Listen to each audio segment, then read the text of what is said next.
আচ্ছা, landing page তৈরি করতে গেলে আমাদেরকে প্রথমত যেটা করতে হবে সেটা হচ্ছে যে আমরা প্রথমে ওয়েবসাইটের ড্যাশবোর্ডে চলে আসব। আসার পর এখান থেকে আমাদেরকে কার্ট ফ্লোতে যেতে হবে। কার্ট ফ্লো থেকে আমরা ফানেলে ক্লিক করব। যারা প্রথম ক্লাসটা দেখেননি, প্রথম ক্লাসটা দেখে নেবেন, তাহলে এটা বুঝতে পারবেন। সো ফানেলে ক্রিয়েট করার পর এখান থেকে আমরা ফানেল ক্রিয়েট করব। ক্রিয়েট নিউ ফানেলে ক্লিক করব। ক্রিয়েট করার পর এখানে ব্ল্যাঙ্ক ফানেল নিব। এখানে একটা ফানেল নাম দিব।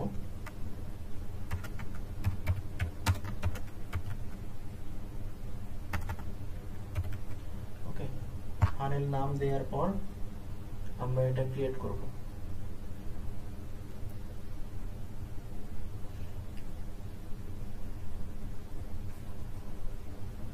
ফানেল নাম দেওয়ার পর এখানে প্রোডাক্ট অ্যাসাইন নাই, এখানে প্রোডাক্ট অ্যাসাইন করে নিতে হবে আমাদের। প্রোডাক্ট অ্যাসাইন করার জন্য সেটিং অপশনে ক্লিক করব।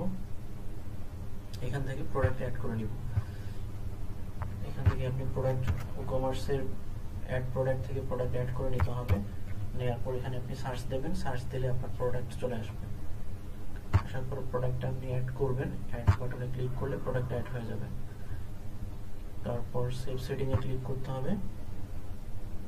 ওকে, সেভ করে নেওয়ার পর দেন আমাদেরকে এডিট অপশনে ক্লিক করতে হবে। এটা আমরা এডিট করব এখন।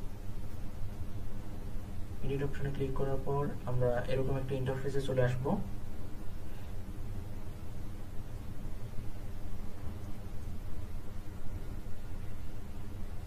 ওকে, এরকম ইন্টারফেস আসার পর এটার উপরে ক্লিক করব। ক্লিক করার পর আমরা এখান থেকে ইম্পোর্ট করে নিব। ইম্পোর্ট করার জন্য এটার উপর ক্লিক করব, ইম্পোর্ট টেমপ্লেট। সিলেক্ট ফাইল, এখান থেকে আমাদেরকে সিলেক্ট করতে বলবে। সো এখান থেকে আমরা যে ফাইলটা ইম্পোর্ট করব, যে ল্যান্ডিং পেজ তৈরি করব সেটার টেমপ্লেটটা আমরা এখান থেকে ইম্পোর্ট করে নিব।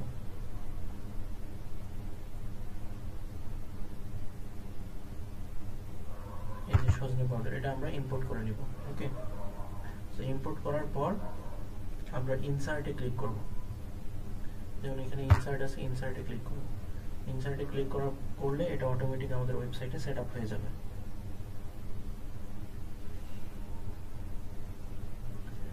সেটআপ হয়ে গেছে। এখন আপনি যদি, আপনার কাজ হচ্ছে এখন এগুলো আপনার ক্লায়েন্টের যে প্রোডাক্ট বা সার্ভিসের যে ডেসক্রিপশন থাকবে সেগুলো দিয়ে এডিট করা। সো এডিট করার জন্য আপনি যেটা এডিট করবেন সেটার উপর ক্লিক করবেন। ক্লিক করলে এডিটর অপশন লেফট সাইডে পেয়ে যাবেন। এখান থেকে আপনি আপনার ক্লায়েন্টের লোগো আপলোড করে দিতে পারবেন। হ্যাঁ, এখান থেকে আপলোড ফাইলে ক্লিক করে এখান থেকে লোগো আপলোড করে দেবেন। সো এভাবে প্রত্যেকটা লেখায় আপনি এডিট করতে পারবেন। জাস্ট যেটা এডিট করবেন সেটার উপর ক্লিক করতে হবে। যেমন এই ভিডিওটা যদি আপনি এডিট করতে চান, এখানে জাস্ট ক্লিক করতে হবে। ক্লিক করলে এখানে লিংকের অপশন পেয়ে যাবেন। এই লিংকটা এখানে আপনার ইউটিউব ভিডিও, যে ভিডিওটা আপনি এখানে দিতে যাচ্ছেন সেটার লিংক এখানে পেস্ট করলে ওই ভিডিও এখানে চলে আসবে। সো সেম ভাবে সবকিছু এডিট, ওকে, সবকিছু এডিট করতে পারবেন। হ্যাঁ, সব লেখাগুলো আপনার ক্লায়েন্টের ওয়েবসাইটে লেখাগুলো এডিট করে নিতে পারবেন। তো এডিট করার পর কি করতে হবে, যেমন এখানে আমরা প্রোডাক্ট অ্যাড করেছিলাম সেই প্রোডাক্টও চলে আসছে। সবকিছু এডিট করার পর আমাদেরকে আপডেটে ক্লিক করতে হবে, তাহলে আমাদের ল্যান্ডিং পেজটা রেডি হয়ে যাবে। আপডেটে ক্লিক করলে আমাদের ল্যান্ডিং পেজ রেডি হয়ে যাবে এবং এটা তো অর্ডার করতে পারবে কাস্টমাররা। যেমন আমরা যদি আরেকটা জায়গা আছে, এটাতে সেটিং এ ক্লিক করতে হবে। সেটিং থেকে আমাদেরকে এটা সবসময় এনেবল করে দিতে হবে, টেমপ্লেট ফর পেজ বিল্ডার। এটা ক্লিক করার পর আপডেটে ক্লিক করতে হবে। ওকে, এটা করে দিতে হবে, এটা না করলেই প্রবলেম হবে।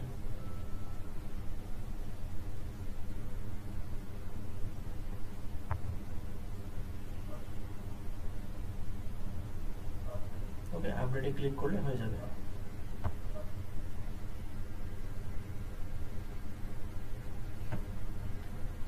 এভাবে মূলত একটা ল্যান্ডিং পেজ, যারা এটা দেখেননি, এর আগে একটা পার্ট আছে, ওই পার্টটা দেখে নেবেন, তাহলে এটা পার্ট বুঝতে সুবিধা হবে।